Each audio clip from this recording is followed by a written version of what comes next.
হয় আজি এটা খুব সুন্দৰ এটা অনুষ্ঠান হৈছে চুলাই যিটো বাঘৰ বংশধৰ বুলি কোৱা হয় আহোমৰ আজি যি আমাৰ সংস্কৃতিক যি অনুষ্ঠান এটা লোৱা হৈছে কটন বিশ্ববিদ্যালয়ৰ যি আহোম ছাত্ৰ সমাজে আৰু আমাৰ আকাশ কামৰূপ জিলা সমিতিৰ সহযোগত যিটো অনুষ্ঠান হৈ যায় এই অনুষ্ঠানটোৱে আমাৰ অসমৰ সংস্কৃতি যি ধৰ্মীয় বিশ্বাস হওক বা আমাৰ যিটো ধৰ্মীয় অনুষ্ঠান হওক বা আমাৰ যি বীৰত্ব এই গোটেই বস্তুবিলাক আমি সোঁৱৰা হৈছে কাৰণ যিটো আহোম যিটো সভ্যতা এই এটা আমাৰ ইতিহাসে নহয় এই আমাৰ প্ৰথম কথা মই কটন বিশ্ববিদ্যালয়ৰ ছাত্ৰ আহোম ছাত্ৰ সমাজক ধন্যবাদ জ্ঞাপন কৰিছোঁ সন্মান সুন্দৰকৈ আয়োগ লৈছে অনুষ্ঠানটো আয়োজন কৰিব পাৰে আৰু এই যিটো আমাৰ আহোমৰ যি সভ্যতা এই সভ্যতা অকল ইতিহাসে নহয় ই আমাৰ সম্পদ আৰু এই জাতিৰ এটা পৰিচয় কাৰণ আজি পবিত্ৰ অনুষ্ঠানটোত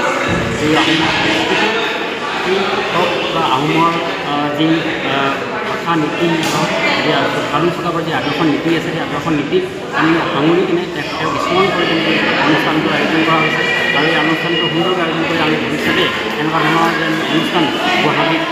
আৰু প্ৰগ্ৰাম কৰিব পৰা যায় আৰু এটা অনুষ্ঠান সুন্দৰভাৱে জনাব পৰা যায় তাৰ বাবে মই কবিতাসকলক ধন্যবাদ জ্ঞাপন কৰিছোঁ আৰু আমি সদায় সহযোগত থাকিম মাতি সোনকালে আমি গুৱাহাটী